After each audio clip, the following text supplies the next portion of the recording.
everybody, welcome back to another episode of 5 Minute Gaming News, the show that may or may not be 5 minutes. Well, it finally happened. I was all set to start today's episode with a console war update as Xbox tries to acquire Activision Blizzard and Sony's pulling out all the stops to prevent that from happening, and how yesterday we got word that Xbox was going around offering 10-year Call of Duty deals to Nintendo and Steam. Phil Spencer confirmed this by saying they entered into a 10-year commitment to bring Call of Duty to Nintendo following the merger of Microsoft and Activision Blizzard King, before adding that the company has also agreed to continue to offer Call of Duty on Steam simultaneously to Xbox after we have closed the merger. But Uncle Gabe is no man's fool. I'm pretty sure he saw this for the pandering that it was and sort of a, well, if Nintendo and Steam are doing 10-year commitments, why can't you, Sony?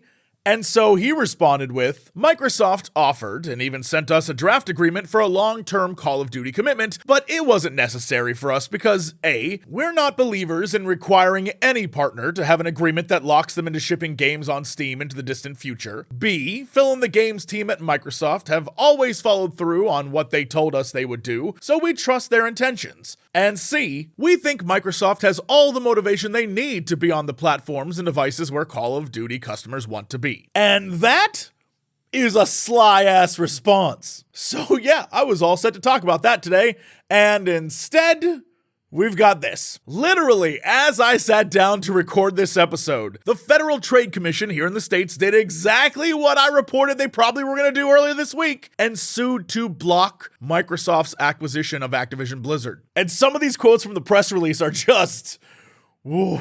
They talk about Microsoft's record of acquiring and using valuable gaming content to suppress competition from rival consoles, including its acquisition of ZeniMax, parent company of Bethesda Softworks, a well-known game developer. Microsoft decided to make several of Bethesda's titles, including Starfall and Redfall, Microsoft exclusives, despite assurances it had given to European antitrust authorities that it had no incentive to withhold games from rival consoles. Microsoft has already shown it can and will withhold content from its gaming rivals, said Holly Vadova, director of the FTC's Bureau of Competition, in a statement. Today, we seek to stop Microsoft from gaining control over a leading independent game studio and using it to harm competition in multiple dynamic and fast-growing gaming markets. So the FTC is basically saying what Sony was saying from the beginning, that Microsoft can't be trusted in the long run not to use this to their own benefit, which admittedly, that's what corporations do, but they're being called out on it right now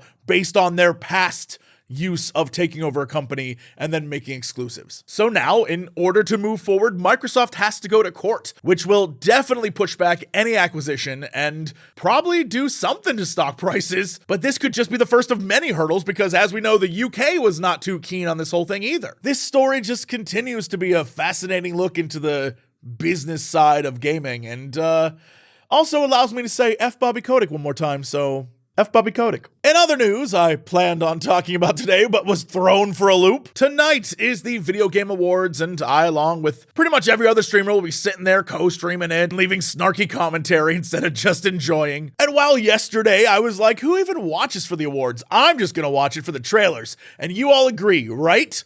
Well, turns out you don't, because God of War Ragnarok has been getting review bombed over on Metacritic. At one point, the second highest scored game of the year, suddenly players have been dropping 0 out of 10s on it in order to bring down the overall score. Game Rant attempted to figure out why, and while the reviews are all over the place for their reasoning, they all seem to trace back to the Game Awards, because tonight, God of War Ragnarok goes up against Elden Ring for Game of the Year. They even go on to say, besides God of War Ragnarok being review bombed, there's been a huge conflict over the Player's Voice Award, with Genshin Impact and Sonic Frontiers fans fighting over which game should win. It's gotten pretty ugly, with fans harassing each other online and accusing each side of using bots or other nefarious means to inflate the votes. And so I am proven wrong. People do care about the awards.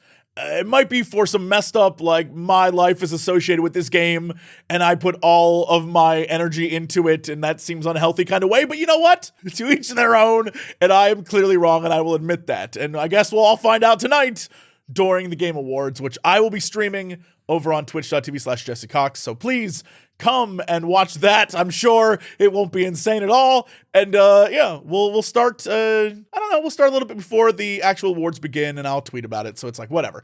All right, that's it for me. Boy, that was a terrible promotion. Anyway, that's it for 5 Minute Gaming News, and I will see you tomorrow.